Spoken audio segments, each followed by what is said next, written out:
এখন খেয়াল করো, আমরা এটা সহজ করে ভাববো। সবার প্রথম হচ্ছে রাইবুলোজ 1,5 বিসফসফেট, তারপরে 6 কার্বন অস্থায়ী কিটো অ্যাসিড, তারপরে 3 ফসফোগ্লিসারিক অ্যাসিড, সংক্ষেপে এরকম বলে। তারপরে হচ্ছে 1,3,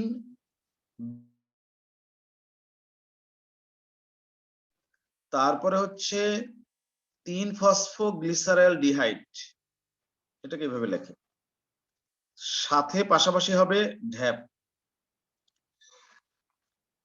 এই দুইটা আবার মার্জ হয়ে হবে ফ্রুক্টোজ 1,6 বিসফসফেট, 1,6 বিসফসফেট। তারপরে ফ্রুক্টোজ 6 ফসফেট, তারপরে হচ্ছে গ্লুকোজ 6 ফসফেট, সবশেষে গ্লুকোজ। এইটুকু অন্তত যেন আমাদের মনে থাকে। এই হচ্ছে মেইন যে ধাপটা, এটা যেন আমাদের মনে থাকে। রাইবুলোজ 1,5 বিসফসফেট আমরা মনে রাখতে নাও পারি, যদি এটার নাম যেন আমাদের মনে থাকে।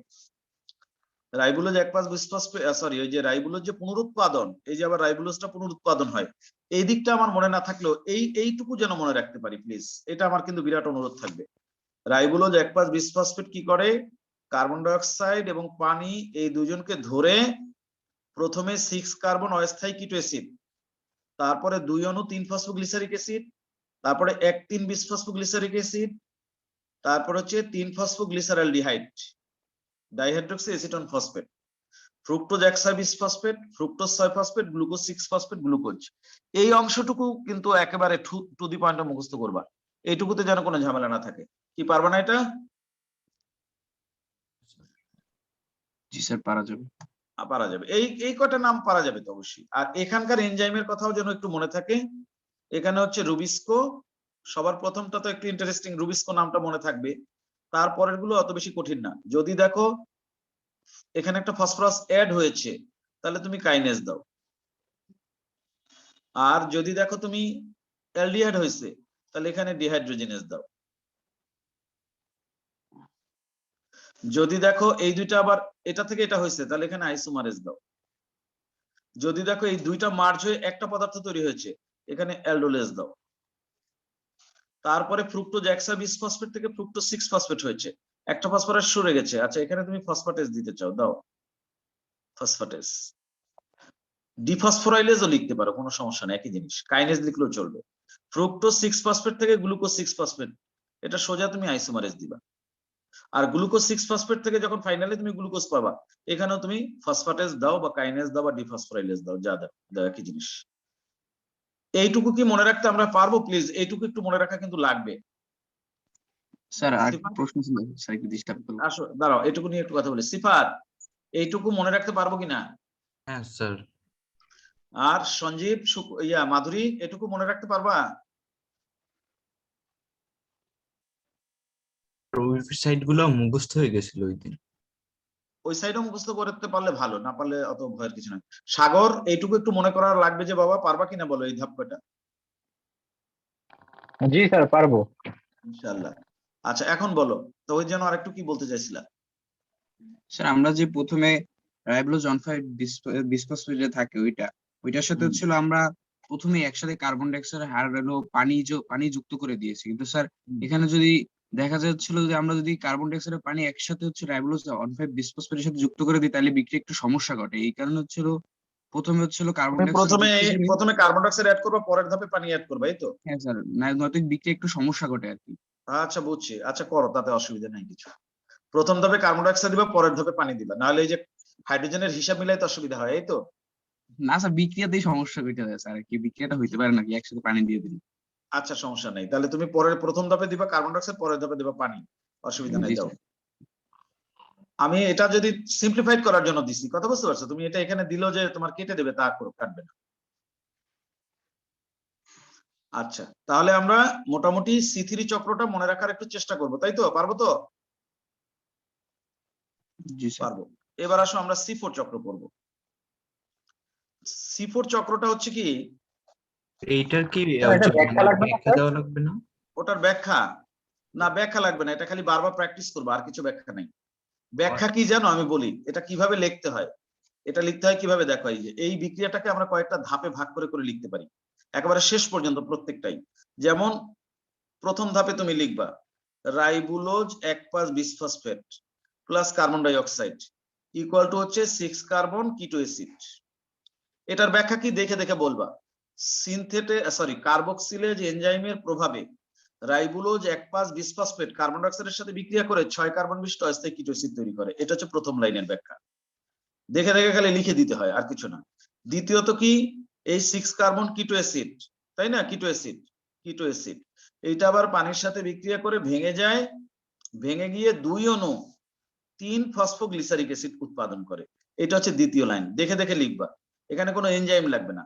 6 কার্বন অস্থায়ী কিটো অ্যাসিড পানির সাহায্যে ভেঙে গিয়ে বা পানির উপস্থিতিতে ভেঙে গিয়ে 2 অণু 3 ফসফোগ্লিসারিক অ্যাসিড উৎপাদন করে। এটা খালি দেখে দেখে লিখবা, এগুলো লেখার জন্য আলাদা কোনো ইয়ে নাই, তুমি খালি ওই চক্রটা মুখস্থ করো আর কনসিকুয়েন্সটা মুখস্থ করো, কনসিকুয়েন্স মুখস্থ করলে তুমি লিখতে পারবে। এটার কোনো ব্যাখ্যা অত লেখা জরুরি কিছু না। ব্যাখ্যা মানে কি, এটা দেখে খালি ল্যাঙ্গুয়েজটা দেওয়া। তারপরে তুমি কি, তৃতীয় ধাপ, মানে এই বিক্রিয়াগুলো ধাপে ধাপে লিখে উপরে একটা ল্যাঙ্গুয়েজ দিতে হয়। এই তোমার 3 ফসফোগ্লিসারিক অ্যাসিড, সেটা কি হবে, এটিপি এর কাছ থেকে একটা ফসফরাস নিয়ে নিবে। এই যে এই এটিপি কি দিয়ে দিলাম, এটিপি যখন এডিপি হয়ে যাবে একটা ফসফরাস ওকে দিয়ে দিবে, 1,3 বিসফসফোগ্লিসারিক অ্যাসিড তৈরি হবে। এখানে তুমি কাইনেজ এনজাইম দিবা, অর্থাৎ বিক্রিয়াগুলো ভাগ করে করে লিখবো। জাস্ট এখানে একটা ভাষা দিয়ে দিবা, 3 ফসফোগ্লিসারিক অ্যাসিড কাইনেজ এনজাইমের উপস্থিতিতে এটিপি এর কাছ থেকে অজৈব ফসফেট গ্রহণ করে 1,3 বিসফসফোগ্লিসারিক অ্যাসিডে পরিণত হয়। এগুলো তোমরা যারা স্টুডেন্ট এখানে আছো তারা যে কেউ এটা দেখে দেখে ল্যাঙ্গুয়েজ দিতে পারবে। 4 নাম্বার ধাপ কি, এই তোমার 1,3 বিসফসফোগ্লিসারিক অ্যাসিড, ঠিক আছে, এটা পরিণত হয় কিসে, 3 ফসফোগ্লিসারালডিহাইডে। 3 ফসফোগ্লিসারালডিহাইডে কিভাবে হয়, এখানে NADH2 NADPH2 যেটা, সে এখানে NADP তে পরিণত হয় আর একটা অজৈব ফসফেট ওখান থেকে নিয়ে আসে। এই এখানে এনজাইম লাগবে কি, ডিহাইড্রোজেনেস। এটা দেখে দেখে লিখে দিবা, 1,3 বিসফসফোগ্লিসারিক অ্যাসিড ডিহাইড্রোজেনেজ এনজাইমের প্রভাবে, ঠিক আছে, 3 ফসফোগ্লিসারালডিহাইডে পরিণত হয়। NADPH2 এক্ষেত্রে তাকে সহায়তা করে, যা লেখো, অথবা NADPH2 এর কাছ থেকে হাইড্রোজেন গ্রহণ করে 3 ফসফোগ্লিসারালডিহাইডে পরিণত হয়। এই কথা দেখে দেখে ল্যাঙ্গুয়েজ দিতে পারবে না তোমরা এখানে যারা আছো, এটার দিকে তাকায় তাকায় দিবা। হ্যাঁ স্যার। এই রিঅ্যাকশন তো তোমার খাতাই আছে, এই যে এই ধাপগুলো স্টেজ গুলো খালি ভাগ করে করে এখান থেকে এটার একটা ধাপ বানাবো, পরে আবার এখান থেকে এটা একটা ধাপ বানাবো। আমি যেরকম ছবি দিয়ে দিছি ওই ছবিটা দেখে প্রত্যেকটা অ্যারো চিহ্নকে এক একটা আলাদা ধাপ বানায়া খালি একটা ল্যাঙ্গুয়েজ দিয়ে দিবা। এর জন্য আমি আলাদা সময় নষ্ট করতে চাই না। হ্যাঁ বলো। স্যার 3 ফসফেট গ্লিসারিলডিহাইড পর্যন্ত ব্যাখ্যা দিলে হয়ে যাবে? কেন পরেরটুকু যাবা না কেন? স্যার বইতে তো বলছে এতটুকু উচ্চ মাধ্যমিকের জন্য যথেষ্ট, এরপর আর লাগবে না। আমি জানি না বইতে যে এগুলো লিখছে কিনা, আমি জানি না, আমি দেখি নাই, বুঝছো। তাহলে স্যার না না, এইটুকু পড়িও এটুকু আর কি, গ্লুকোজ উৎপাদন। না স্যার, যদি এমন একটা টাইম চলে আসে কি পরীক্ষার হলে সময় কম, তখন তো আমরা অতটুকু লিখতে পারি, এইজন্য। আচ্ছা ঠিক আছে, যদি এখন এটা যদি দেয় গ্লুকোজ উৎপাদন পর্যন্ত পুরোটাই দিবে। এই পর্যন্ত তো আর বিক্রিয়া না, এটা এই পর্যন্ত 3 ফসফোগ্লিসারালডিহাইড, এই পর্যন্ত তো হচ্ছে মানে কি বলা যায়, কোনো বিক্রিয়ার মধ্যেই পড়ে না, একেবারে তোমার ফাইনাল প্রোডাকশন গ্লুকোজ পর্যন্ত এইটুকুই তোমরা অন্তত শিখবা। এই সাইডটা আমি বাদ দিয়ে দিলাম, এই সাইডটা না শেখো, কিন্তু ওইটুকু অবশ্যই শিখবা। আর এর ব্যাখ্যা কি, এটার ব্যাখ্যা কি বলো, তুমি যদি সিকোয়েন্সটা মনে রাখতে পারো, ব্যাখ্যা বলতে তো কিছু নাই, খালি ঘটনাটা ল্যাঙ্গুয়েজ দিয়ে লিখে দেয়, এটাই হচ্ছে ব্যাখ্যা, আর কিছু না। বুঝছো না জিনিসটা? জি স্যার। স্যার গ্লিসারিলডিহাইড 3 ফসফেট এটা কি এটা চিনি নাকি? 3 ফসফোগ্লিসারাইড, হ্যাঁ ওটা শর্করা, তো গ্লিসারালডিহাইড তো শর্করা। হ্যাঁ, চিনি মানে শর্করার মধ্যে আবার আছে যে শর্করাটা পানিতে গলে যায়, ওটাকেই বলে সুগার। চিনি ওইভাবে লেখা, সুগার আর চিনির মধ্যে আবার কেমিক্যাল দৃষ্টিতে পার্থক্য আছে। চিনি আবার আরেকটা জিনিস আছে, সেটা হচ্ছে সুক্রোজকে বলে চিনি, বুঝতে পারছো, সুক্রোজ। সেটা আবার এক অণু গ্লুকোজ আর এক অণু ফ্রুক্টোজ, দুইটা একত্রিত হয়ে তৈরি হয় চিনি আর সুক্রোজ। আর সুগার মানে হচ্ছে যে শর্করাটা পানিতে গলে যায় স্বাদী মিষ্টি, তাকে বলে সুগার। এই গ্লুকোজ যেটা, সেটাও একটা সুগার। গ্লুকোজ, ফ্রুক্টোজ এগুলো সব সুগার। চিনি, ওই যে অ্যালডিহাইড শর্করা, রাইবোজ, ডিঅক্সিরাইবোজ, এগুলো সব পানিতে গলে যায়, এই জন্য এগুলো সব চিনি বা সুগার।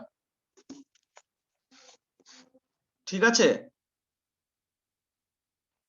জি স্যার। এবার আমরা তাহলে C4 চক্র করব। আজকের আমাদের পড়ার উদ্দেশ্য হচ্ছে C4 চক্র।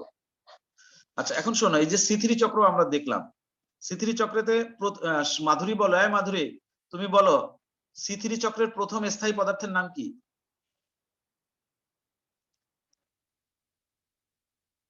ও বলবে না, আমার মাইক তো দেখি কথা। এই ইয়া বলো, নাবিল বলো, C3 চক্রের প্রথম স্থায়ী পদার্থের নাম কি?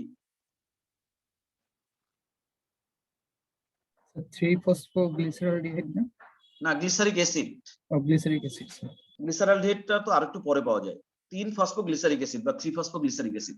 C3 চক্রের প্রথম স্থায়ী পদার্থ হচ্ছে 3-ফসফোগ্লিসারিক অ্যাসিড এবং ওইটার ভিতরে কার্বন 3টা থাকে, সেজন্যই এটাকে C3 চক্র বলে। এখন C4 চক্রটা আসলে কি?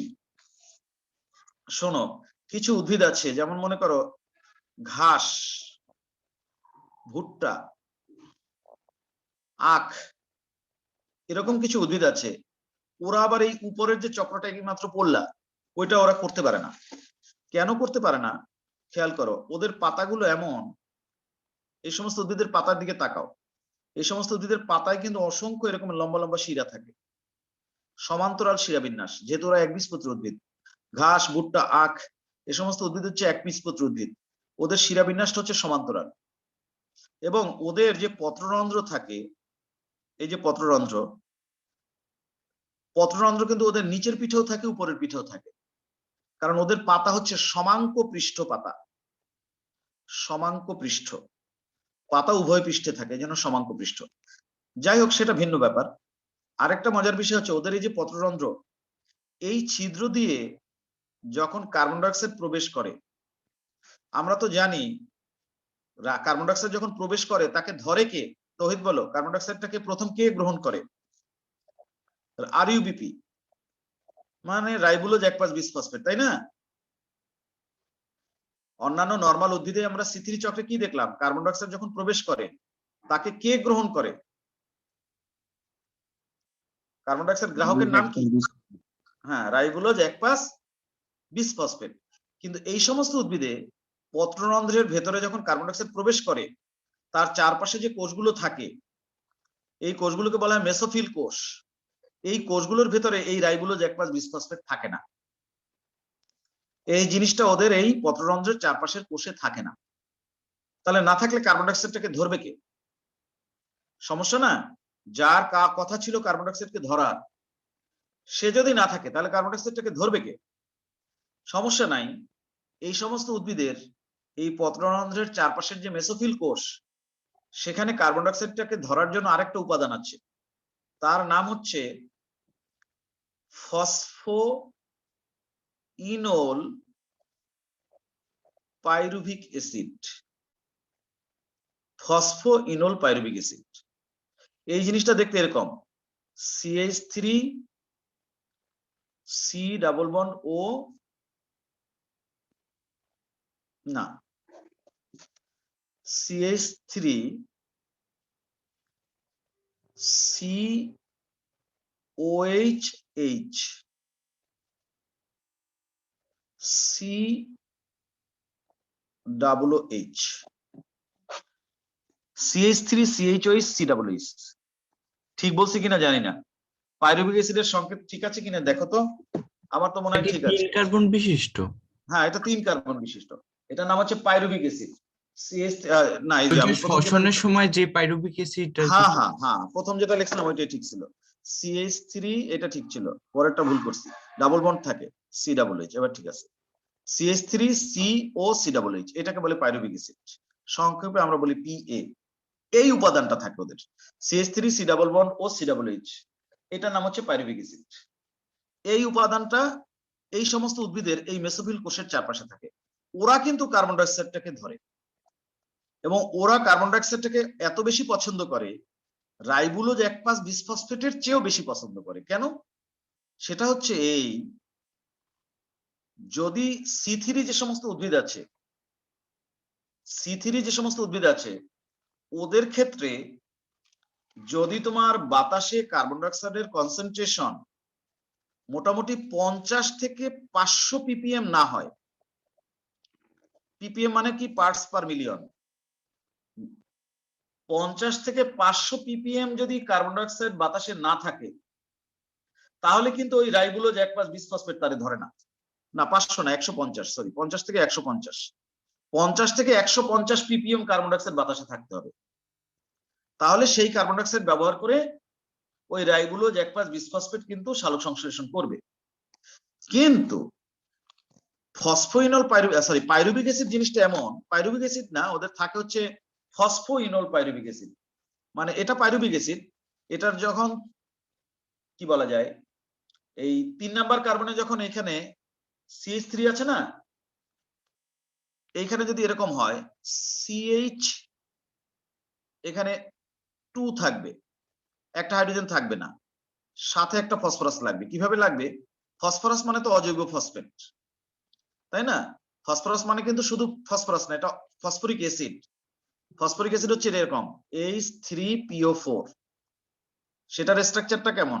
ফসফরাসটা থাকে কেন্দ্রে, 3 দিকে 3টা হাইড্রোক্সিল মূলক থাকে, হ্যাঁ 3 দিকে 3টা হাইড্রোক্সিল মূলক, আর একদিকে থাকে ডাবল বন্ড O। এটাই কিন্তু হচ্ছে অজৈব ফসফেট, এটাকেই আমরা IP লিখি সংক্ষেপে, এটা আবার ফসফরিক অ্যাসিডও লেখা যায়।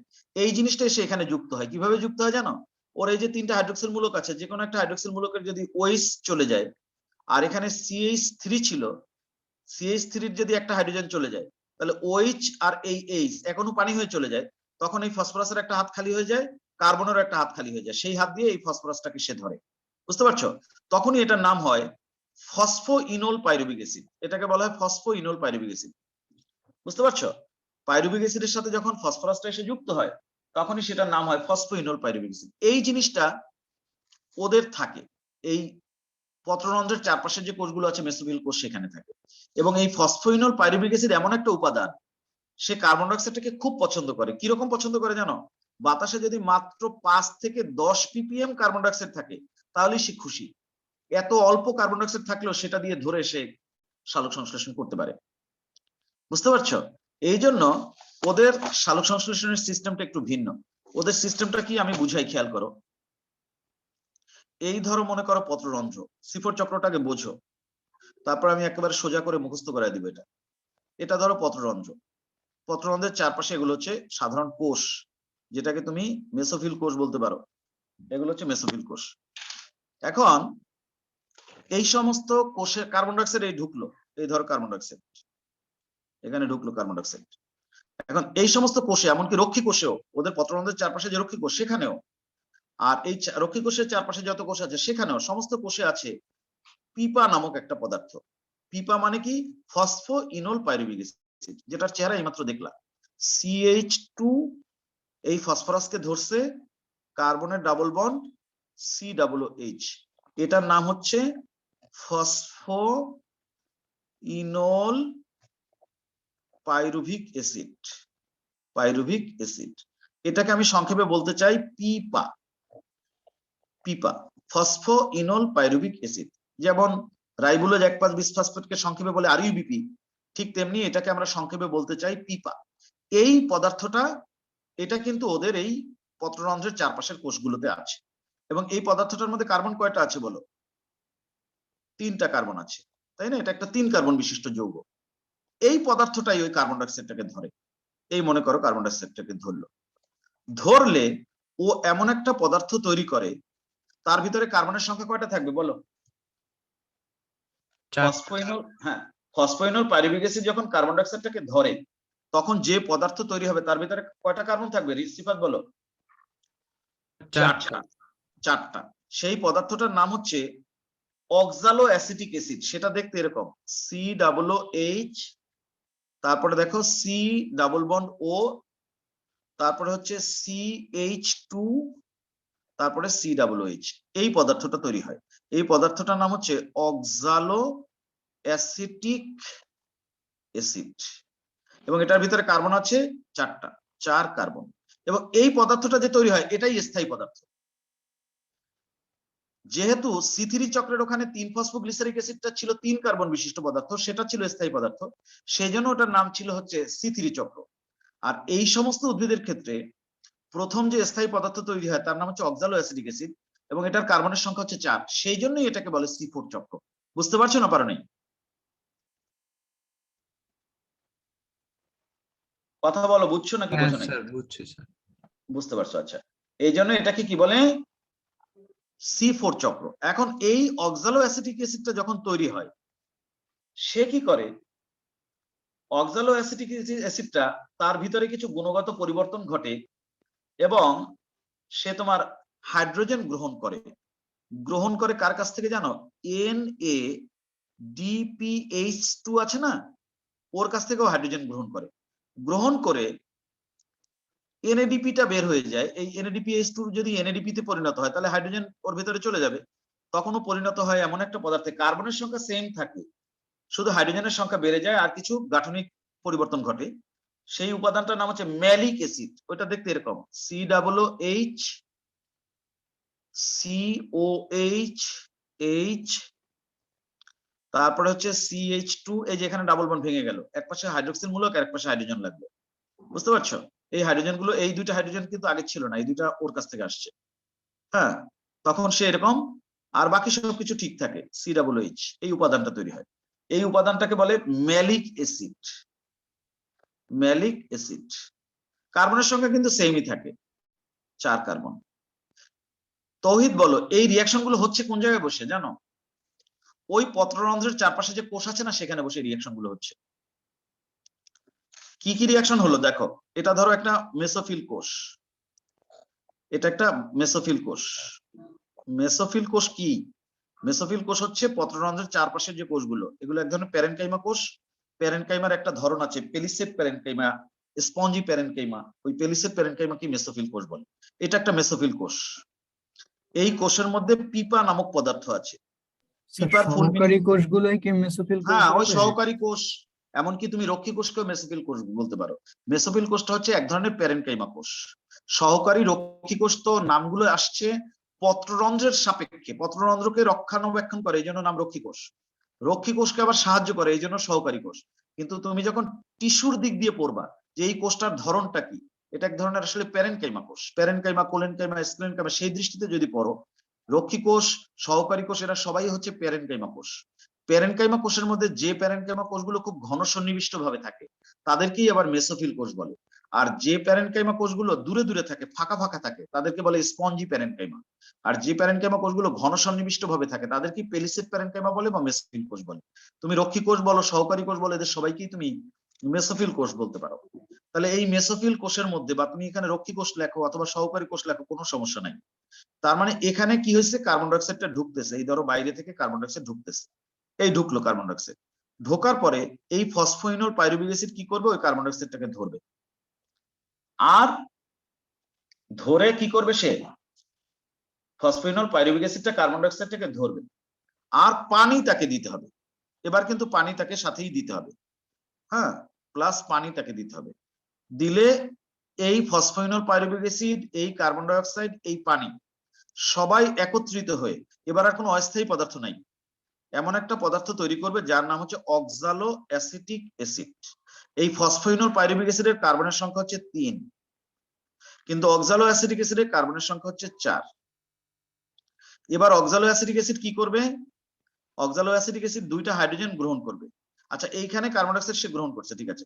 এবার অক্সালো অ্যাসিটিক অ্যাসিড কি করবে, 2টা হাইড্রোজেন গ্রহণ করবে, গ্রহণ করে সে পরিণত হবে ম্যালিক অ্যাসিডে। আমি ম্যালিক অ্যাসিড এভাবে সংক্ষেপে লিখলাম। এই হাইড্রোজেন 2টা দেবে কে, দেবে হচ্ছে NADPH2। NADPH2 যদি NADP হয়ে যায় তাহলে 2টা হাইড্রোজেনকে ছেড়ে দিল, সেই হাইড্রোজেন 2টা এসে এই অক্সালো অ্যাসিটিক অ্যাসিডের মধ্যে যখন ঢোকে সে ম্যালিক অ্যাসিড হয়ে যায়। কার্বনের সংখ্যা কিন্তু একই আছে, 4 কার্বন, ঠিক আছে। এনজাইম কি লাগবে, এখানে এনজাইম লাগবে ডিকার্বক্সিলেজ, সরি কার্বক্সিলেজ, কারণ কার্বন ডাইঅক্সাইড অ্যাড হচ্ছে, যখন কার্বন ডাইঅক্সাইড অ্যাড হয় তখন কার্বক্সিলেজ, আর চলে গেলে হতো ডিকার্বক্সিলেজ। এখানে যেহেতু কার্বন ডাইঅক্সাইড অ্যাড হচ্ছে, কার্বক্সিলেজ। আর এখানে এনজাইম কি লাগবে, এখানে এনজাইম লাগবে ডিহাইড্রোজেনেস, কারণ ওর ভেতর থেকে হাইড্রোজেন ছুটায় আয় না, একে লাগায় দেয়, ওর ভেতর থেকে হাইড্রোজেন যেহেতু ছুটায় তাহলে ডিহাইড্রোজেন। যাই হোক, এই ম্যালিক অ্যাসিড তৈরি হলো। এখন ম্যালিক অ্যাসিড আবার এমন একটা উপাদান, সে তৈরির পরে আর এই মেসোফিল কোষের মধ্যে থাকতে চায় না, সে মেসোফিল কোষ থেকে বের হয়ে যায়। এই ম্যালিক অ্যাসিডের ভেতর, ম্যালিক অ্যাসিডটা মেসোফিল কোষের ভেতর থেকে বের হয়ে গেছে। বের হয়ে সে কি করে জানো, এই যে সিফোর উদ্ভিদ, ওদের যে পাতার শিরা আছে, এই মনে করো শিরা, এটা একটা পাতার শিরা, এরকমের তো অনেকগুলো শিরা থাকে। শিরা হচ্ছে এক ধরনের কি বলবো, নলের মতো গঠন। এই শিরার ভিতরে কিন্তু জাইলেম আর ফ্লোয়েম আছে, জানো নাকি জানো না? শিরার ভিতরে কি থাকে, জাইলেম থাকে আর ফ্লোয়েম থাকে। জাইলেমের কাজ হচ্ছে পানি এই শিরার মাধ্যমে সারাটা পাতায় ছড়িয়ে দেওয়া, আর ফ্লোয়েমের কাজ হচ্ছে পাতায় যে খাদ্য তৈরি হয় সেটা আবার এই ফ্লোয়েমের মধ্যে দিয়ে বের হয়ে চলে যাবে সারা গায়ে, সারা গাছে। এই জাইলেম আর ফ্লোয়েমকে বলা হয় পরিবহন কলা বা ভাস্কুলার বান্ডেল। জাইলেম আর ফ্লোয়েমকে কি বলে বলো? Vascular bundle. Vascular bundle. সমস্ত উদ্ভিদেরই কিন্তু পাতায় এরকমের শিরার ভিতরে ভাস্কুলার বান্ডেল থাকে, ঠিক আছে? এইগুলা হচ্ছে ওদের পাতার শিরা। এই একটা শিরা, এই একটা শিরা, এরকম পাতার মধ্যে অসংখ্য শিরা থাকে। শিরার ভেতরে জাইলেম ফ্লোয়েম থাকে। জাইলেম ফ্লোয়েমকে বলে পরিবহন কলা বা ভাস্কুলার বান্ডেল, এটা আমরা জানি। কিন্তু এই সিফোর উদ্ভিদের ভাস্কুলার বান্ডেল আবার একটু বিশেষ ধরনের। সেটা আবার কি জানো? এবার কি এবার কি ধ্যাত্তেরি।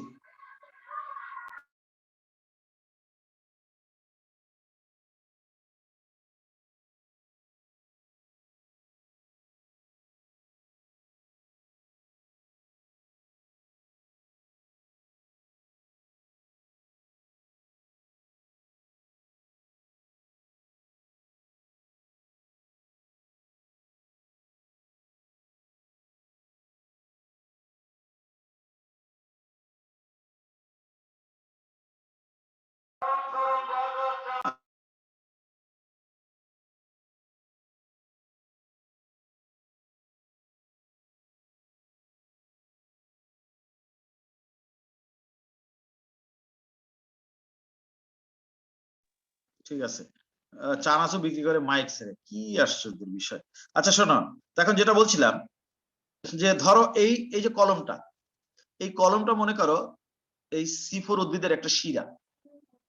এখন এই কলমের মধ্যে আছে জাইলেম আর ফ্লোয়েম। দেখা যায় আমার কলমটা? দেখা যায়? জি স্যার। এখন শোনো, সিফোর উদ্ভিদের এই ভাস্কুলার বান্ডেলের চারপাশে একটা আবরণ আছে। এরকম মনে করো চারপাশে একটা আবরণ আছে। এটা মনে করো এই কলমটা আমি এখন একটা কাগজ দিয়ে মোড়াই দিলাম, তাহলে এই কাগজটা হচ্ছে একটা আবরণ। সিফোর উদ্ভিদের এই ভাস্কুলার বান্ডেল মানে শিরার যে ভাস্কুলার বান্ডেল, তার চারপাশে এরকম একটা পাতলা আবরণ থাকে। ওই পাতলা আবরণটাকে বলা হয় বান্ডেল শীত। এখানে আমি দেখাবো কিভাবে। ধরো এই উপরেও দিলাম, এই পাশেও দিলাম, এখানেও থাকে, চারদিকে থাকে একটা পাতলা আবরণ। বান্ডেলের চারপাশে একটা পাতলা আবরণ থাকে, সেই আবরণটাকে বলা হয় বান্ডেল শীত। SHEATH, শীত মানে হচ্ছে আবরণ, বান্ডেল আবরণ।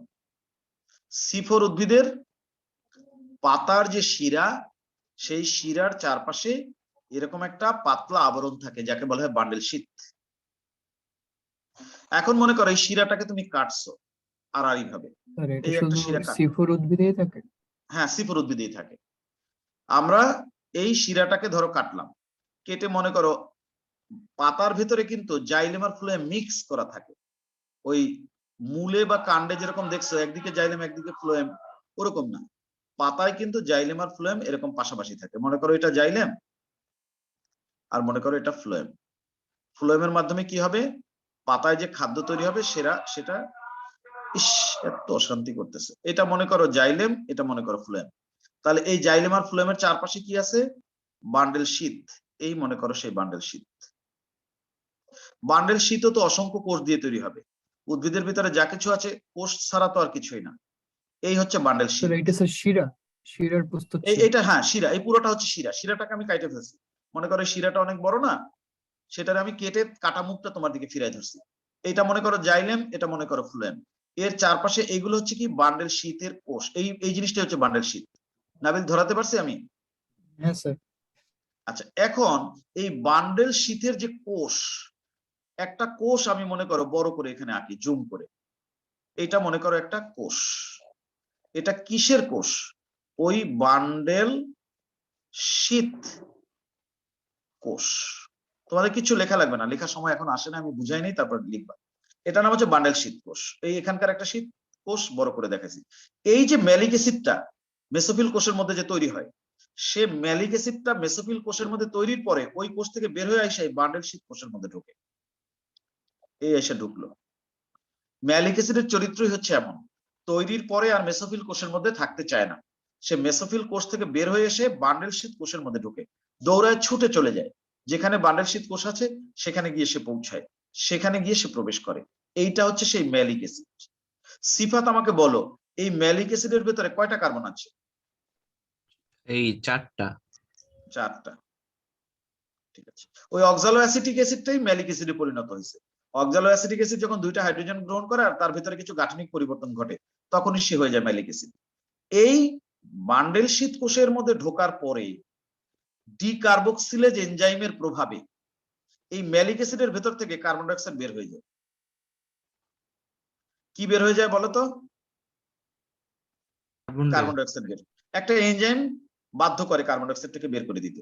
ম্যালিক অ্যাসিডের কার্বন ছিল 4টা, ওর ভেতর থেকে যদি একটা কার্বন ডাই অক্সাইড বের হয়ে যায়, তাহলে যে পদার্থটা তৈরি হবে তার কার্বনের সংখ্যা 3টা হবে না? হ্যাঁ স্যার। হ্যাঁ, সেই পদার্থটার নাম হচ্ছে pyruvic acid. Pyruvic acid. Mesophyll কোষে ছিল ওইটাই। হ্যাঁ হ্যাঁ, মেসোফিল কোষেরটা তো ফসফোইনল পাইরুভিক অ্যাসিড, আর এইটা হচ্ছে পাইরুভিক অ্যাসিড। পাইরুভিক অ্যাসিডটা পার্থক্য কি? শুধু ফসফরাস একটা শর্টেজ আছে, বুঝতে পারছো? হ্যাঁ স্যার। পাইরুভিক ফসফরাস একটা শর্টেজ আছে। পাইরুভিক অ্যাসিডটা এরকম সবই সেম আগের মতো, শুধু এই ফসফরাসটা থাকবে না। CH3CO এই জিনিসটার নাম হচ্ছে পাইরুভিক অ্যাসিড, 3 কার্বন বিশিষ্ট, এইটা তৈরি হবে। পাইরুভিক অ্যাসিডের আবার এমন চরিত্র, সে যখন বান্ডেল শীত কোষের মধ্যে তৈরি হবে, সে আবার এই বান্ডেল শীত কোষের মধ্যে থাকতে চায় না, সেখান থেকে সে বের হয়ে যায়। এই বের হলো পাইরুভিক অ্যাসিড, বের হয়ে আবার দৌড় দিয়ে আবার মেসোফিল কোষের মধ্যে চলে যায়। এই মেসোফিল কোষের মধ্যে সে আসলো, আসার পরে এই পাইরুভিক অ্যাসিডের মধ্যে যখন ফসফরাস এসে যুক্ত হয়, তখন সে আবার ফসফোইনল পাইরুভিক অ্যাসিডে পরিণত হয়। এই ঘটনাটা চক্রাকারে চলতে থাকে। কি? এই পাইরুভিক অ্যাসিড যেটা আসলো বান্ডেল শীত কোষের ভিতর দিয়ে, সেটা এসে ফসফরাস গ্রহণ করে ফসফোইনল পাইরুভিক অ্যাসিডে পরিণত হয়। এই ফসফোইনল pyruvic acid carbon die oxide আর পানি গ্রহণ করে অক্সালো অ্যাসিডিক অ্যাসিডে পরিণত হয়, 4 কার্বন বিশিষ্ট। অক্সালো অ্যাসিডিক অ্যাসিড আবার ম্যালিক অ্যাসিডে পরিণত হয়। ম্যালিক অ্যাসিড তৈরির পরে সে আর মেসোফিল কোষের মধ্যে থাকে না, সেখান থেকে বের হয়ে সে বান্ডেল শীত কোষের মধ্যে চলে আসে। এইখানে এসে ম্যালিক অ্যাসিডের ভেতর থেকে একটা কার্বন ডাই অক্সাইড বের হয়ে যায়, আর ম্যালিক অ্যাসিড তখন একটা পাইরুভিক অ্যাসিডে পরিণত হয়, 3 কার্বন বিশিষ্ট। পাইরুভিক অ্যাসিড আবার এমন, সে বান্ডেল শীত কোষের মধ্যে বান্ডেল শীত কোষ ত্যাগ করে আবার মেসোফিল কোষের মধ্যে চলে আসে, সেখানে সে পাইরুভিক অ্যাসিড যখন ফসফরাস গ্রহণ করে আবার ফসফোইনল পাইরুভিক অ্যাসিডে পরিণত হয়। এই ঘটনাটা চক্রাকারে চলতে থাকে। আউটপুট তো জিরো, আমরা তো আউটপুট না, জিরো না, আউটপুট আছে। এই যে তোমার বান্ডেল শীত কোষ, এই কোষের মধ্যে কিন্তু রাইবোলোজ 1,5 বিসফসফেট আছে। অর্থাৎ C4 উদ্ভিদেরও রাইবোলোজ 1,5 বিসফসফেট আছে, কিন্তু সেটা ওই পত্ররন্ধ্রের চারপাশে যে মেসোফিল কোষ সেখানে থাকে না। এই বান্ডেল শীত কোষের মধ্যে রাইবোলোজ 1,5 বিসফসফেট আছে। তাই ম্যালিক অ্যাসিড যখন এখানে ঢুকে কার্বন ডাই অক্সাইডটা ছেড়ে দেয়, রাইবোলোজ 1,5 বিসফসফেট ওই কার্বন ডাই অক্সাইড গ্রহণ করে এখানে বসে ওই C3 চক্র করে এবং এখানে বসে গ্লুকোজ তৈরি করে। তার মানে এই যে ওই C4 মানে ওই প্রক্রিয়াটা শুধু ওই কার্বন ডাই অক্সাইড পাস করার জন্য হ্যাঁ হ্যাঁ, এই প্রক্রিয়াটা শুধু এই জন্য যে ওদের প্রথম কার্বন ডাই অক্সাইডটাকে ধরবে যে উপাদান, সেটা একটু ভিন্ন, ওই কার্বন ডাই অক্সাইডটাকে ধরে বহন করে নিয়ে চলে আসে বান্ডেল শীত কোষের মধ্যে, ওইখানে বসে গ্লুকোজ তৈরি হবে। গ্লুকোজটা তৈরি হবে ওইখানে বসে, কিন্তু পত্ররন্ধ্রের চারপাশে যে মেসোফিল কোষ, সে শুধুমাত্র ওই কার্বন ডাই অক্সাইডটাকে গ্রহণ করে এই পর্যন্ত এসে পৌঁছে দেবে, বান্ডেল শীত কোষের কাছে পৌঁছে দেবে। এই জন্য এই চক্রটা একটু ভিন্ন রকমের। বোঝাতে পারছি না পারি নাই? স্যার বুঝছি স্যার। তাহলে যদি বুঝে থাকো, এইবার আমি তোমাদের সাথে যা করব তোমরা তাই সেটা লিখবা। এবার সবাই লিখতে শুরু করে, এতক্ষণ তো সবাই বুঝছো, লেখো নাই কিছু, এটা আমি বর্ণনা দিব। C4 চক্রটা অনেক সময় আসে, স্টার চিহ্ন দিয়ে লেখো C4 চক্র বা C4 সাইকেল। তোমাদের কোনো গাঠনিক সংকেত দিয়ে লিখতে হবে না কিছু, তোমরা জাস্ট ওই নাম লিখলেই চলবে। যেমন ওখানে 3 ফসফোগ্লিসারিক অ্যাসিড, ওই নামটা লিখলেই চলবে, সংকেত লেখার দরকার নেই। তোমরা একটা কাজ করো, তৌহিদ বুঝছো না? নাবিল বুঝছো না? হ্যাঁ স্যার। বুঝছো না? বোঝো নাই? জি স্যার, লিখলে আর ক্লিয়ার হবে। হ্যাঁ, লেখলে একদম ক্লিয়ার, একদম সোজা। এটা আমি মুখস্থ করাই দিতেছি একটা কৌশল করে। এটা ধরো মেসোফিল কোষ, সিম্পল, এটা একদম সিম্পল। স্যার আমরা কি আপনার মতো লিখবো? হ্যাঁ হ্যাঁ হ্যাঁ, একটা এরকম একটা দাগ দাও, এক পাশে লেখো মেসোফিল কোষ, আর এক পাশে লেখো, এটা আমি একদম বর্ণনা দিয়ে দিব, তাহলে আর তোমাদের অসুবিধা হবে না। বান্ডেল, এটা পরীক্ষা আসবে, কিন্তু ওই C3 চক্রের চেয়ে এটা আসার সম্ভাবনা বেশি,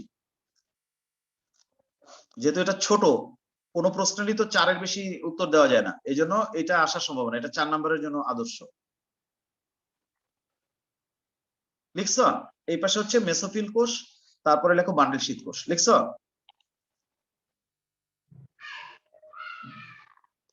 আচ্ছা, এবার এখানে কার্বন ডাইঅক্সাইডটাকে ধরবে কে? এই হচ্ছে কার্বন ডাইঅক্সাইড, এই হচ্ছে পানি, দুজনকেই ধরবে। কে ধরবে? ধরবে হচ্ছে পিপা। কে ধরবে? পিপা। পিপার ফুল মিনিং কি? Phosphoenol pyruvic acid. Phosphoenol pyruvic acid. সে কার্বন ডাইঅক্সাইড এবং পানি গ্রহণ করে প্রথম যে পদার্থ তৈরি করে নাম হচ্ছে অক্সালো অ্যাসিটিক অ্যাসিড। এখানে সংক্ষেপে লিখি, দরকার বোধে এর বাইরে কোনো একটা জায়গায় pepper full meaning, were full meaning লিখে দেবো আমি, এখানে আমি সংক্ষেপে লিখে দিলাম। লিখছো অক্সালো অ্যাসিটিক অ্যাসিড? লিখছো? এবার কি হবে? অক্সালো অ্যাসিটিক অ্যাসিড হাইড্রোজেন গ্রহণ করে পরিণত হবে ম্যালিক অ্যাসিডে। এখানে একটু লিখতে পারো, অক্সালো অ্যাসিটিক অ্যাসিডের কার্বন হচ্ছে 4 কার্বন, আর এখানে এনজাইম লাগবে, যেহেতু কার্বন ডাইঅক্সাইড অ্যাড হবে, কার্বক্সিলেস। আর এখানে দুইটা হাইড্রোজেন গ্রহণ করবে সে NAD কাছ থেকে, NADPH2 হয়ে যাবে NADP। এগুলো তো তুমি ওই ফটোফসফোরাইলেশনে করে রাখছো, হাতেই আছে তোমার, সমস্যা তো নেই। তাহলে এখানে যে এনজাইম লাগবে সেই এনজাইমের নাম হচ্ছে ডিহাইড্রোজিনেস। ডিহাইড্রোজিনেস, কারণ ওই হাইড্রোজেনটা ওর ভিতর থেকে এনে ওকে দিয়ে দিবে। এনজাইমের নাম ডিহাইড্রোজিনেস। হয়ে গেল ম্যালিক অ্যাসিড। এটারও কিন্তু কার্বনের সংখ্যা 4, কার্বন সংখ্যা কিন্তু কমেও নাই বাড়েও নাই। কিন্তু ম্যালিক অ্যাসিড এমন একটা উপাদান, সে এখন আর মেসোফিল কোষে থাকতে চায় না, সে মেসোফিল কোষ ভেদ করে বের হয়ে আসে। এই বের হয়ে আসলো, বের আসছে। লিখছ? মেসোফিল কোষ থেকে বের হয়ে সে এসে ঢুকছে কোন কোষের ভিতরে? সাগর বলো। বান্ডেল শ্বেত কোষের মধ্যে। শীত কোষ। হ্যাঁ, মালিক অ্যাসিডের কার্বন কয়টা? 4টা। সে এখানে এসে কি করবে? কার্বন ডাইঅক্সাইড ছেড়ে দেবে। কেন ছেড়ে দেবে? ডিকার্বক্সিলেস এনজাইম তাকে ছাড়তে বাধ্য করবে। ডিকার্বক্সিলেজ এনজাইম কি করেছে? তাকে কার্বন ডাইঅক্সাইড ছাড়তে বাধ্য করছে। কার্বন ডাইঅক্সাইড যদি ছেড়ে দেয় তাহলে সে কিসে পরিণত হবে? পাইরুভিক অ্যাসিডে পরিণত হবে। পাইরুভিক অ্যাসিডে কার্বন কয়টা? 3টা। স্যার ম্যালিক অ্যাসিডের পর থেকে তো আরেকবার বুঝিয়ে দিবেন।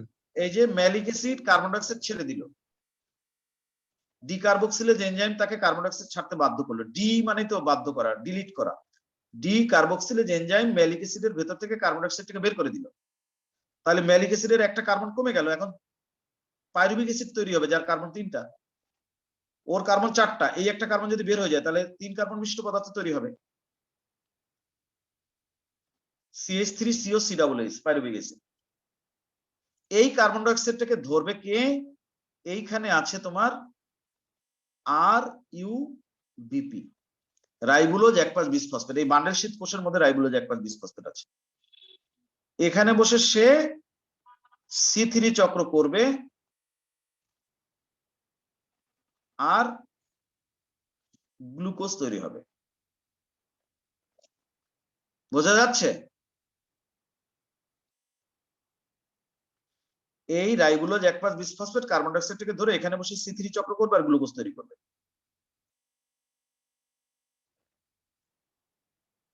আর এই পাইরুভিক অ্যাসিড, এই যে তৈরি হলো পাইরুভিক অ্যাসিড, সে আর এই বান্ডেল শীত কোষের মধ্যে থাকতে পছন্দ করবে না। সে কি করবে? বান্ডেল শীট কোষ ভেদ করে আবার মেসোফিল কোষের মধ্যে চলে আসবে। এই মেসোফিল কোষের মধ্যে চলে আসলো পাইরুভিক অ্যাসিড। আসছে আসছে কিনা বলো? জি স্যার। এখানে এসে পাইরুভিক অ্যাসিড আবার এটিপি এর কাছ থেকে ফসফরাস নিয়ে ফসফোইনল পাইরুভিক অ্যাসিডে পরিণত হবে। এই এটিপি হয়ে গেল এটিপি। স্যার লাস্ট তাহলে পার্টটা এখানে- একবার বুঝিয়ে দেন স্যার। হ্যাঁ, এই যে পাইরুভিক অ্যাসিড তৈরি হলো মেসোফিল কোষের মধ্যে, সরি বান্ডেল শীট কোষের মধ্যে, তাই না? এই যে ম্যালিক অ্যাসিড ডিকার্বক্সিলেজ এনজাইমের কারণে কার্বন ডাই অক্সাইড ছেড়ে দিল আর পাইরুভিক অ্যাসিডে পরিণত হলো। পাইরুভিক অ্যাসিড আর বান্ডেল শীট কোষের মধ্যে থাকতে চায় না, সে বান্ডেল শীট কোষ ত্যাগ করে আইসা এই মেসোফিল কোষের মধ্যে ঢুকছে। এই ঢুকলো মেসোফিল কোষের মধ্যে পাইরুভিক অ্যাসিড ঢুকে একটা ফসফরাস নিয়ে এটিপির কাছ থেকে আবার ফসফিনল পাইরুভিক অ্যাসিডে পরিণত হলো। এখানে আমি কি এনজাইম দিব? কাইনেস। ঠিক আছে না? আমি এটার একটা ছবি তুলে তোমাদের চোখের সামনে আনবো। স্যার এখনই ভালো দেখা যাচ্ছে, ছবিতে মাঝে মাঝে ভুল হয়। ও আচ্ছা, তাহলে এখানে দেখো। স্যার আমরা কি এইভাবে সংক্ষেপে নামগুলো লিখতে পারবো পরীক্ষার খাতায়?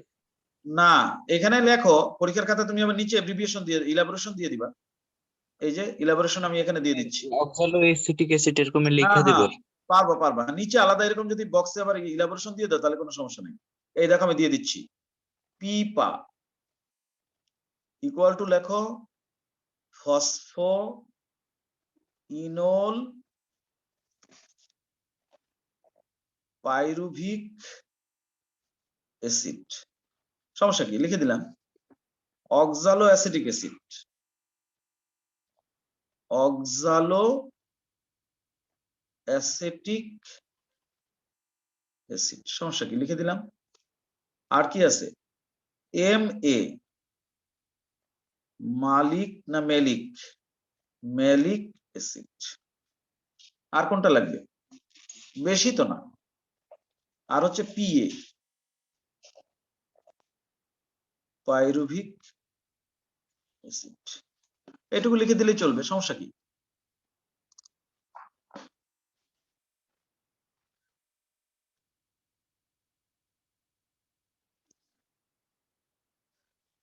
তোলা হয়েছে? জি স্যার।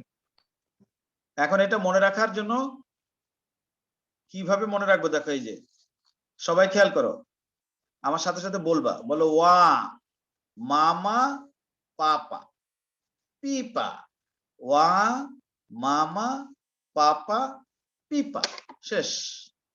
ওয়া মামা, মা একবার এই পাশে একবার এই পাশে, পা একবার এই পাশে একবার এই পাশে, শেষ। ওয়া মামা পিপা। ওয়া মামা পাপা পিপা, শেষ। ওয়া মামা পাপা পিপা। আর কি পারবো না? স্যার এটা আর একবার বুঝিয়ে দেন স্যার। আহারে, বাচ্চারা কান্না করে না? জি স্যার। সেরকম ওয়া মা মা পা পা পিপা, এটা মুখস্থ করো। সাগর তুমি এটা মুখস্থ করো। ওয়া তাহলে হবে মা না। মা পা পা পি পা। ওয়া মা মা পাপা পিপা। পারছো মুখস্থ করতে? এখন এই হচ্ছে ওয়া, পাইছো? প্রথম প্রোডাক্ট ওয়া, এই জন্য ওয়া দিয়ে শুরু করছি। প্রথম প্রোডাক্ট হচ্ছে ওয়া, অক্সালো অ্যাসিটিক অ্যাসিড। ওয়া মা মা, মা একবার এই পাশে আরেকবার এই পাশে, মেসোফিল কোষে একবার, বান্ডেল শীট কোষে একবার। তারপরে কি? পা, পা মানে পাইরুভিক অ্যাসিড, পা একবার মেসোফিল বান্ডেল শীট কোষে একবার মেসোফিল কোষে। আর পিপা হচ্ছে প্রথম যে ধরবে। ঠিক আছে, কেউ যদি আবার এখান থেকে শুরু করো তাও করতে পারো। পিপা ওয়া মামা পাপা, পিপা ওয়া মামা পাপা, তাও পারো, যেখান থেকে করো। পিপা ওয়া মামা পাপা, মা দুইবার আর পা দুইবার, এটা মনে রাখলেই হবে। কি পারা যাবে নাকি যাবে না? পারা যাবে নাকি যাবে না? জি স্যার, পারা যাবে ইনশাআল্লাহ। C4 চক্র কঠিন না সোজা? সহজ স্যার। এখন এটার ল্যাঙ্গুয়েজ দাও। মামা পাপার জন্য সোজা স্যার। হ্যাঁ, মামা পাপার জন্য সোজা হয়ে গেছে। হয়তো সোজা করে দিলাম। এটা পরীক্ষা আসতে পারে। আমি এখন এটা ছবি সামনে রাখি, ধরে ধরে আমরা একটা ভাষা দিব, ল্যাঙ্গুয়েজ দিব। লাইনে থাকো।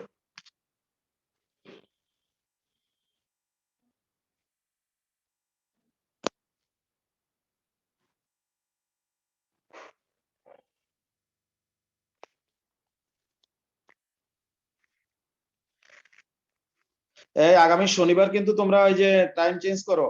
শনিবার কিন্তু আমি 6টায় পড়াতে, 7:30টায় না শনিবার, শনিবার 7:30টায় পড়িও। শনিবার তো 7:30টায়, ওইটা ঠিক রাখো। কারণ 6টা পর্যন্ত পড়ায় 7:30টায় আমি পারবো পড়াইতে, মাঝখানে যেহেতু 1.5 ঘন্টা ব্রেক আছে। কিন্তু এমনি অন্যান্য দিন আমি 6টায় পড়াতে পারবো না। 5টা থেকে 6টা পর্যন্ত অন্যান্য অফলাইনে দিন- পড়ে। স্যার অন্যান্য দিন 10টায় মানে দেওয়ার সমস্যা নাই, 2টা দিন 10টায় দেওয়া সমস্যা সাড়ে নাই। সাতটা পার্মানেন্ট করলে তো সমস্যা কি? হ্যাঁ 7:30টা স্যার পার্মানেন্ট না, 8টায়ও তো তাও নিতে পারেন স্যার। না না কি বলো, অফলাইনে 5টা থেকে 6টা, ওই কন্টিনিউ 3টা ব্যাচ, 3টা থেকে 4টা, 4টা থেকে 5টা, 5টা থেকে 6টা, তারপর অন্তত 2 ঘন্টা ব্রেন রেস্ট দেওয়ার দরকার আছে। হঠাৎ করে যদি আমার ব্রেন ক্র্যাক হয়ে যায় তারপরে কি পড়াবো? জি স্যার, তাহলে তো সমস্যা। স্যার তাহলে 10টায় দেন, 10টা থেকে 11টা। ওইটাই তো, এই জন্যই রাতে একটু বেশি দাও, আমি একটু মাঝখানে ব্রেক। শোনো, খালি পড়াইলেই তো হবে না, মেশিনের মতো পড়াইতেছি, তাতে করে কোয়ালিটি তো মেনটেন করতে পারতেছি না। এক এক ব্যাচের পড়া এক এক রকমের। তুমি খেয়াল করো, আমার এখন 9টা ব্যাচ চলে, 9টা ব্যাচে 9 রকমের পড়া। এটা সবকিছু মনে রাখা কোয়ালিটি মেনটেন করা কিন্তু এত চারটিখানি কথা না। স্যার ফ্যামিলিকেও টাইম দেওয়া দরকার। ফ্যামিলি থেকে তো টাইম দিতেই পারি না, কোনো টাইম দিতে পারি না। ফ্যামিলি আছে, চাকরি আছে না, আমার একটা কলেজ আছে না, চাকরি আছে না, চাকরির অনেক ব্যস্ততা থাকে না, কলেজের ক্লাস নেওয়া লাগে না। কলেজেও তো এই যে এখন তো করোনা দেখে ক্লাস বন্ধ, কলেজ যখন শুরু হবে তখন কলেজেও তো 2টা-3টা ক্লাস, মহিলা কলেজে তো ইয়ে আছে, অনার্স আছে, ইন্টারমিডিয়েট আছে, 2টা-3টা ক্লাস রোজ কলেজেও নেওয়া লাগবে। তাহলে একজন স্টুডেন্ট, একজন মানুষ যদি 4টা-5টা ব্যাচ পড়ায় রোজ, সেখানে 5 ঘন্টা টাইম দেয়, আবার কলেজে 3টা ব্যাচ, 3টা ক্লাস নেয়, সে মানুষটা বাঁচে? না স্যার, রেস্টও দরকার, ফ্যামিলিকে টাইম দেওয়া দরকার। তাইলে ব্রেনই তো ক্র্যাক হয়ে যায়। আমি তো এখনই অনেক কিছু মনে রাখতে পারি না, কথা বলতে পারি না ঠিক মতো, অনেক সময় অনেক কিছু ভুলে যাই, তোমাদের পড়ানোর সময় অনেক কিছু মনে আনতে পারি না। এগুলো তো অস্বাভাবিক না, আমি তো মানুষ। এত তো পড়াইলেই, খালি পড়াইলেই হবে না। এখন ওই 5টা একটা ব্যাচ বাধ্য হয়ে খুলতেছি, অনেক স্টুডেন্ট মানে 4টা ব্যাচ খুলছি, ফিল আপ হয়ে গেছে। আর একটা ব্যাচ এখন বাধ্য হয়ে খুলতেছি, স্টুডেন্টরা ঢুকতে চায় কিন্তু টাইম দিতে পারি না, মিলাইতে পারি না ওরা টাইম, যে কারণে বাধ্য হয়ে শনি সন্ধ্যা। 5 এর স্যারের কাছে থেকে মনে হয় ঘুরে বুঝছে স্যার এখন। আসছে আসছে অনেক আসছে, স্টুডেন্ট আসছে অসংখ্য। এখন ওই যেই কারণে বাধ্য হয়ে 5টা একটা ব্যাচ খোলা লাগতেছে, এই কারণে তোমাদের একটু সরাই দিব আর কি। শনিবার কি 7:30টায় রাখবা, না সবই একটা নির্দিষ্ট 10টায় নিয়ে যাও? স্যার 10টায় দেন স্যার, আস্তে ধীরে রাত্রে ক্লাস করি। 10টায় শনিবার 10টায় আবার ওই সাগরের প্রবলেম আছে নাকি?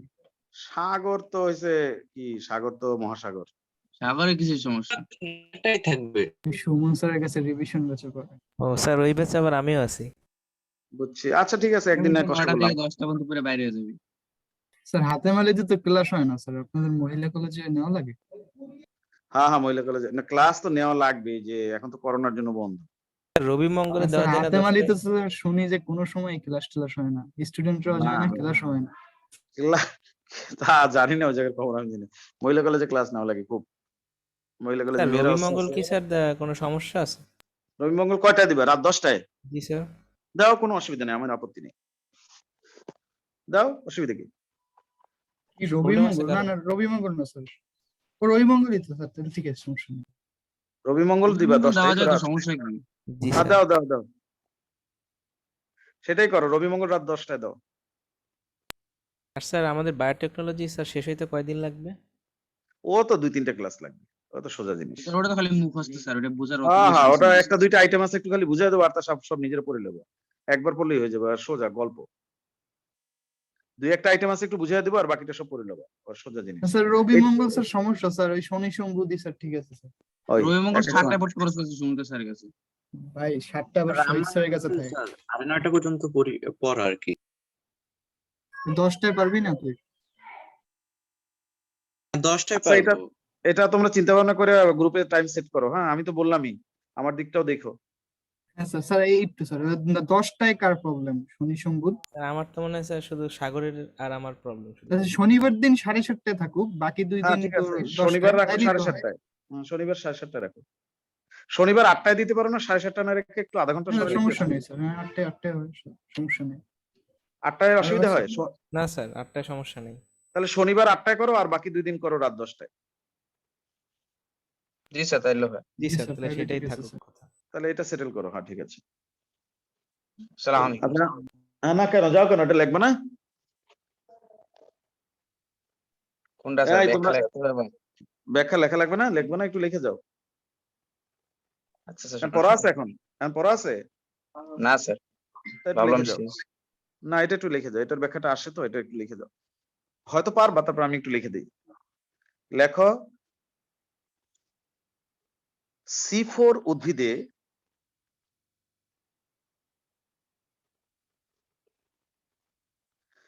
পত্ররন্ধ্রের চারপাশে বিদ্যমান মেসোফিল কোষে, হ্যাঁ সাগর লিখতেছস তো? জি স্যার। হ্যাঁ লেখ ঠিক মতো। C4 উদ্ভিদে পত্ররন্ধ্রের চারপাশে বিদ্যমান মেসোফিল কোষে ফসফোইনোল পাইরুভিক অ্যাসিড, পুরোটা লিখবা, ইংরেজিতে না পারলে বাংলায় লেখো, সংক্ষেপে ব্র্যাকেটে লেখো পিপা।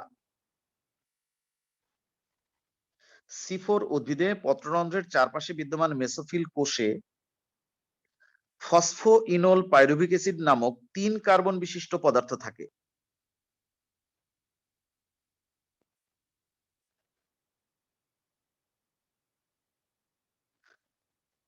C4 উদ্ভিদে পত্ররন্ধ্রের চারপাশে বিদ্যমান মেসোফিল কোষে ফসফোইনোল পাইরুভিক অ্যাসিড নামক 3 কার্বন বিশিষ্ট পদার্থ থাকে, যা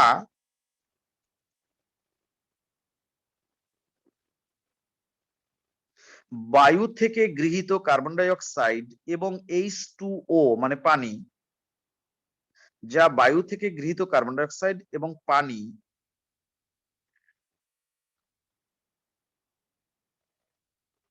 আসসালামু আলাইকুম। হ্যাঁ, C4 উদ্ভিদে পত্ররন্ধ্রের চারপাশে বিদ্যমান মেসোফিল কোষে ফসফোইনোল পাইরুভিক অ্যাসিড নামক 3 কার্বন বিশিষ্ট পদার্থ থাকে, যা বায়ু থেকে গৃহীত কার্বন ডাই অক্সাইড এবং পানি এর সাথে বিক্রিয়া করে অক্সালো অ্যাসিটিক অ্যাসিড উৎপাদন করে। দাঁড়ি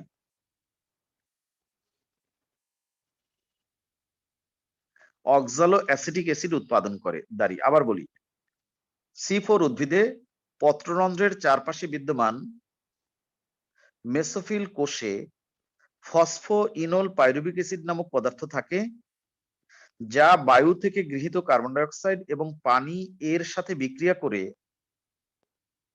অক্সালো অ্যাসিটিক অ্যাসিড নামক পদার্থ উৎপাদন করে।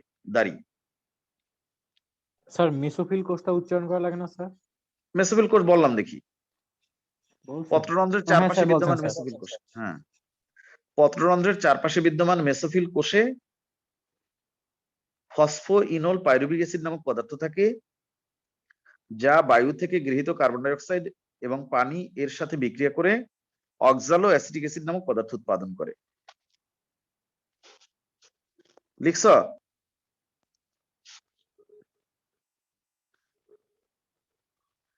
জি স্যার। দাঁড়ি সাথে লেখো ডিকার্বক্সিলেজ এনজাইম এক্ষেত্রে প্রভাবকের ভূমিকা পালন করে। ডিকার্বক্সিলেজ এনজাইম এক্ষেত্রে, কার্বক্সিলেজ না স্যার? সরি থুকু কার্বক্সিলেজ খেয়াল নেই, কার্বক্সিলেজ এনজাইম এক্ষেত্রে প্রভাবকের ভূমিকা পালন করে।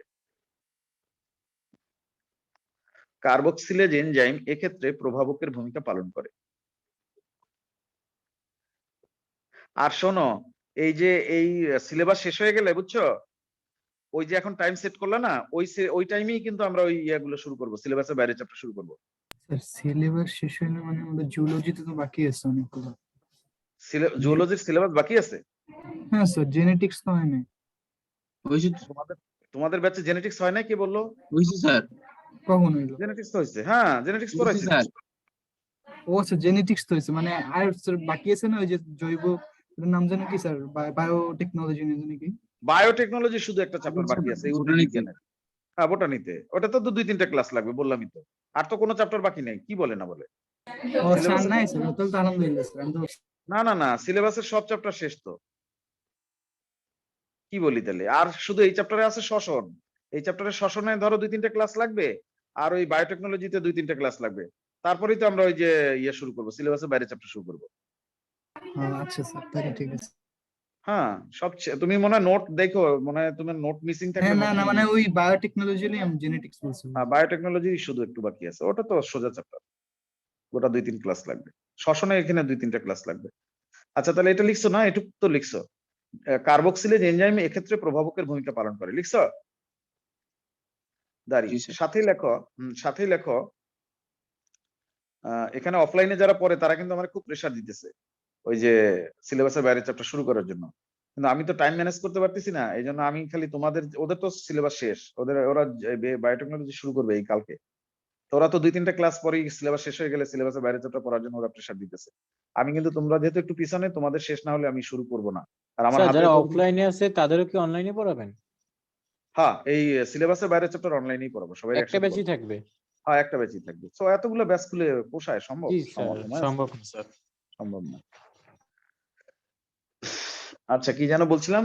আর তোমরা যদি রিভিশনের জন্য আলাদা পড়তে চাও, যে একই সাথে রিভিশনও চললো, সেটা আমি টাইম বের করতে পারবো না কিনা দেখি আগে, সেটা পরে চিন্তা করবো না, আগে সিলেবাস তো শেষ করে নেই, পরের চিন্তা পরে। টাইম মেইন নিয়ে এখন চ্যাপ্টার আমার করতে পারতেছি না, রিভিশন। হ্যাঁ, স্যার মেইন যে টাইম আমাদের সিলেবাসের জন্য মোটামুটি সময় পেতেছি না। বায়োলজি এখন একটু মোটামুটি ভালো অবস্থায় আছে আর কি। ফিজিক্স কেমিস্ট্রি ওগুলো গ্যাপ আছে, ওগুলো বেশি পড়া দরকার এখন। আর সেই জন্য এই সিলেবাসের বাইরের চ্যাপ্টার গুলো আগে পড়ি, রিভিশন যদি পরে সময় পাই মাসখানেকের মধ্যে আবার একটা রিভিশন দিয়ে দেবো, মানে সবার শেষে। বুঝছো? হ্যাঁ স্যার। হ্যাঁ, সিলেবাসের বাইরের চ্যাপ্টার গুলোর গুরুত্ব আছে, রিভিশনের চেয়েও ওটার গুরুত্ব বেশি। স্যার যেগুলো পড়ি বায়োলজিতে না, স্যার বই অনেক কম পড়া হয়েছে স্যার, আপনার নোট পড়া হয়েছে বেশি। ওই যে এতটুকু বই স্যার এটা সমস্যা সত্য হয়েছে ওইটাই কথা বই স্যার। পড়ছি। অসুবিধা নাই, নোট ইনশাল্লাহ পড়ো, তবে এমসিকিউর জন্য বইটাও একটু দেখো। এমসিকিউ আবার সব 100% পড়বে না আমার নোট থেকে, কমন 80 বা 90% কমন পড়বে, 10% কিন্তু কমন পড়বে না, আগেই বলে নিলাম। কিন্তু সিকিউ সব পারবে লিখতে, সিকিউ কেউ আটকাতে পারবে না। সেটা এইচএসসি যদি এর জন্য তোমার অনেক ভালো এবার। হ্যাঁ আমাদের নোট এইচএসসি এর জন্য অনেক ভালো হবে আমাদের জন্য। স্যার হ্যাঁ যদি হ্যাঁ, পসিবল হয় আপনি অধ্যায় ভিত্তিক এক্সাম নেন স্যার, আর সেটা নিবো অনেক, অর্ধভিত্তিক এক্সাম নিবো অনেক। তাহলে অধ্যায়টা একদম কভার হয়ে যেত আপনার এক্সামের সাথে সাথে। আচ্ছা, ঠিক আছে। সমস্যাই পাচ্ছে টাইমে, বুঝছো? এদিকে এখন মানে অফলাইনে ব্যাচ চলে 3টা, আর ওদের খুলতেছি এই ধরো 5টা, 5টার 3টা 8টা, তোমাদের একটা ব্যাচ চলে 9টা। এই 8টা ব্যাচ খুললা অফলাইন, 8টা অফলাইনে পড়াই, তোমাদের একটা 9টা। এই রিভিশন দিয়ে যে নরমাল নর্মাল রিভিশন কি বললা সিবাত, বুঝি নাই। স্যার রিভিশন ব্যাচে আমাদের এক্সাম গুলো নিয়েন স্যার, আমাদের রিভিশনও মানে সরি আছে, আপনি যে বাকি অধ্যায়গুলো পড়াবেন সিলেবাসের বাইরে ওগুলো না হ্যাঁ, কন্টিনিউ করলেন, আর প্রত্যেক সপ্তাহে পর এক একটা চ্যাপ্টার দিয়ে এক একটা এক্সাম আচ্ছা নিলেন। নেবো অনেক, আচ্ছা নেবো অনেক, ঠিক আছে। আর এই প্রত্যেকটা চ্যাপ্টারের জ্ঞানমূলক এবং অনুধাবনমূলক এর শীট আছে আমার কাছে, বুঝছো? শীট মানে কি, প্রশ্ন লেখা, উত্তর লেখা না। ওই প্রশ্নগুলো তোমাদের দরকার, ওইটার আমি একটা ছবি তুলে মেসেঞ্জার গ্রুপে দিয়ে দেবো আমি। স্যার আমি তো বরিশাল ছিলাম স্যার, শীট কি করা আছে স্যার? নিয়ে হ্যাঁ, যাবো? তা তো আছে। তুমি স্যার এদিকে নিয়ে যাবো ব্যাখ্যাটা স্যার। একটু তাড়াতাড়ি শেষ করেন স্যার। হ্যাঁ, লেখো তাতে লেখো। হ্যাঁ, কি যেন লিখলাম, আচ্ছা এটা করে, কি যেন লিখলাম, কোথায় আছি আমি? আচ্ছা, ওই কার্বক্সিলেজ যে এনজাইমের এক্ষেত্রে হ্যাঁ, এক্ষেত্রে প্রভাবকের হ্যাঁ হ্যাঁ, ভূমিকা ও পালন আচ্ছা, করে। হ্যাঁ হ্যাঁ, বুঝছি, এখন মনে পড়ছে, লেখো। এই চক্রের প্রথম স্থায়ী পদার্থ অক্সালো অ্যাসিটিক অ্যাসিড, এই চক্রের প্রথম স্থায়ী পদার্থ অক্সালো অ্যাসিটিক অ্যাসিড 4 কার্বন বিশিষ্ট বলে একে C4 চক্র বলা হয়। পাশাপাশি মনে রেখো, এটা কিন্তু আবিষ্কার করছে হ্যাচ অ্যান্ড স্ল্যাক, তাদের নামানুসারে কিন্তু এটা আবার হ্যাচ অ্যান্ড স্ল্যাক চক্রও বলে, বুঝছো? আগেরটা যেমন C3 চক্রকে কেলভিন চক্র বলে, কেলভিন এন্ড বেসাম চক্র, আর এইটা আবিষ্কার করছে হ্যাচ অ্যান্ড স্ল্যাক, সেই জন্য এটা আবার অনেক সময় হ্যাচ অ্যান্ড স্ল্যাক চক্রও বলে, আবার C4 চক্রও বলে। তো যাই হোক, লেখো এই চক্রের প্রথম স্থায়ী পদার্থ অক্সালো অ্যাসিটিক অ্যাসিড, এই চক্রের প্রথম স্থায়ী পদার্থ অক্সালো অ্যাসিটিক অ্যাসিড 4 কার্বন বিশিষ্ট বলে একে C4 চক্র বলা হয়। লিখছো? জি স্যার। দাঁড়ি সাথে লেখো, অক্সালো অ্যাসিটিক অ্যাসিড ডিহাইড্রোজিনেজ এনজাইমের প্রভাবে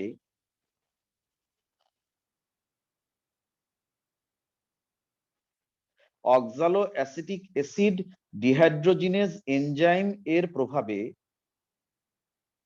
NADPH2 এর কাছ থেকে দুটি হাইড্রোজেন গ্রহণ করে ম্যালিক অ্যাসিডে পরিণত হয়। দাঁড়ি অক্সালো অ্যাসিটিক অ্যাসিড ডিহাইড্রোজিনেজ এনজাইমের প্রভাবে NADPH2 এর কাছ থেকে দুটি হাইড্রোজেন গ্রহণ করে ম্যালিক অ্যাসিডে পরিণত হয়। লিখছা? অক্সালো অ্যাসিটিক অ্যাসিড ডিহাইড্রোজিনেজ এনজাইমের প্রভাবে NADPH2 এর কাছ থেকে দুটি হাইড্রোজেন গ্রহণ করে ম্যালিক অ্যাসিডে পরিণত হয়। লিখছো কিনা বলো? জি স্যার লিখছি। দাঁড়ি সাথে লেখো উৎপাদিত ম্যালিক অ্যাসিড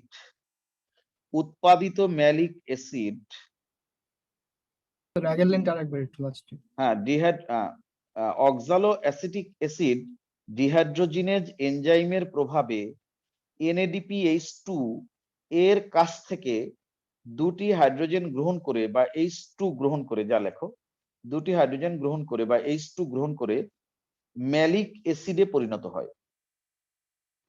দাঁড়ি সাথে লেখো উৎপাদিত ম্যালিক অ্যাসিড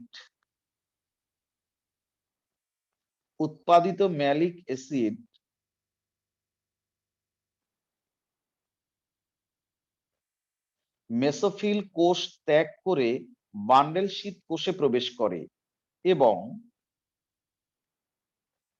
উৎপাদিত ম্যালিক অ্যাসিড মেসোফিল কোষ ত্যাগ করে বান্ডেল শীত কোষে প্রবেশ করে এবং উৎপাদিত ম্যালিক অ্যাসিড মেসোফিল কোষ ত্যাগ করে বান্ডেল শীত কোষে প্রবেশ করে এবং ডিকার্বক্সিলেজ এনজাইমের প্রভাবে কার্বন ডাই অক্সাইড ত্যাগ করে পাইরুভিক অ্যাসিডে পরিণত হয়।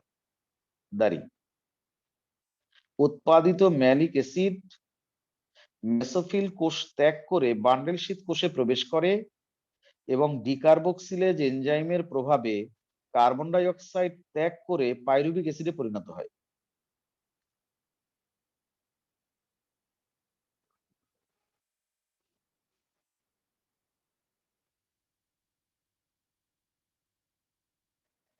লেখা হইলে বলিও।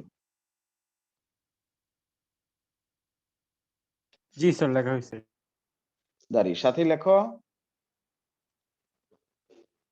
বান্ডেল শীত কোষে বিদ্যমান রাইবুলোজ 1,5 বিসফসফেট, সংক্ষেপে লিখো RUBP। বান্ডেল শীত কোষে বিদ্যমান রাইবুলোজ 1,5 বিসফসফেট এই কার্বন ডাই অক্সাইড ব্যবহার করে C3 চক্রের মাধ্যমে গ্লুকোজ উৎপাদন করে। দাঁড়ি বান্ডেল শীত কোষে বিদ্যমান রাইবুলোজ 1,5 বিসফসফেট এই কার্বন ডাই অক্সাইড ব্যবহার করে C3 চক্রের মাধ্যমে গ্লুকোজ উৎপাদন করে।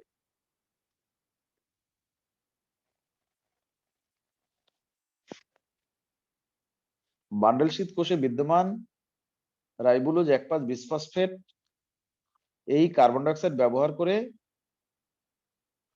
C3 চক্রের মাধ্যমে গ্লুকোজ উৎপাদন করে। লেখা হলে বলিও।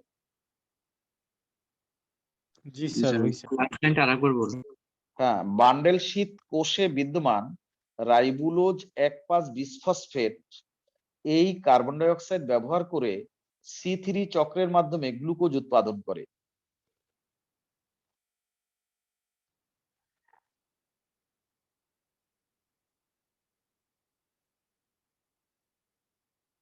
লিখছো? জি স্যার। দাঁড়ি সাথে লেখো ম্যালিক অ্যাসিড থেকে প্রাপ্ত পাইরুভিক অ্যাসিড ম্যালিক অ্যাসিড থেকে প্রাপ্ত পাইরুভিক অ্যাসিড ম্যালিক অ্যাসিড থেকে প্রাপ্ত পাইরুভিক অ্যাসিড ম্যালিক অ্যাসিড থেকে প্রাপ্ত পাইরুভিক অ্যাসিড বান্ডেল শীত কোষ ত্যাগ করে মেসোফিল কোষে প্রবেশ করে। দাঁড়ি ম্যালিক অ্যাসিড থেকে প্রাপ্ত পাইরুভিক অ্যাসিড বান্ডেল শীত কোষ ত্যাগ করে মেসোফিল কোষে প্রবেশ করে।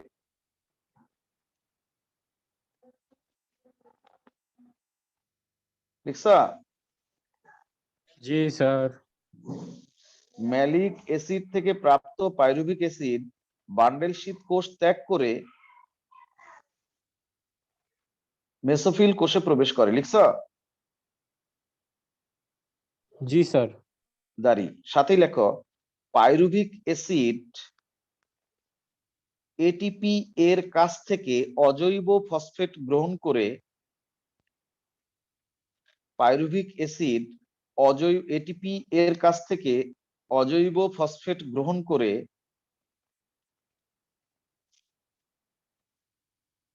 একটা কথা তো একটু ওর মধ্যে লিখে দিলে ভালো হতো, কাইনেজ এনজাইমের সাহায্যে লিখলে ভালো হতো। ওই কথাটা একটু বসাই দিতে পারো? পাইরুভিক অ্যাসিড কাইনেজ এনজাইমের সাহায্যে বা প্রভাবে পাইরুভিক অ্যাসিড কাইনেজ এনজাইমের সাহায্যে এটিপি এর কাছ থেকে অজৈব ফসফেট গ্রহণ করে ফসফোইনোল পাইরুভিক অ্যাসিডে পরিণত হয়। পাইরুভিক অ্যাসিড কাইনেজ এনজাইমের প্রভাবে, ফসফোরাইলেজ লিখলেও চলবে। পাইরুভিক অ্যাসিড কাইনেজ এনজাইমের প্রভাবে এটিপি এর কাছ থেকে অজৈব ফসফেট গ্রহণ করে ফসফোইনোল পাইরুভিক অ্যাসিডে পরিণত হয়। লিখছ?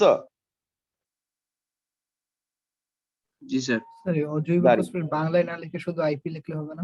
লেখো লেখো, কোনো সমস্যা নেই, লেখো। স্যার লাইনটা আরেকবার বলছি। পাইরুভিক অ্যাসিড ফসফোরাইলেজ এনজাইমের সাহায্যে, স্যার কাইনেজ, কাইনেজ, ওই ফসফোরাইলেজ আর কাইনেজ একই। পাইরুভিক অ্যাসিড কাইনেজ এনজাইমের সাহায্যে, ডিফসফোরাইলেজ আর ফসফেটেজ একই, যাই হোক। পাইরুভিক অ্যাসিড কাইনেজ এনজাইমের সাহায্যে এটিপি এর কাছ থেকে আইপি গ্রহণ করে ফসফোইনোল পাইরুভিক অ্যাসিডে পরিণত হয়। দাঁড়ি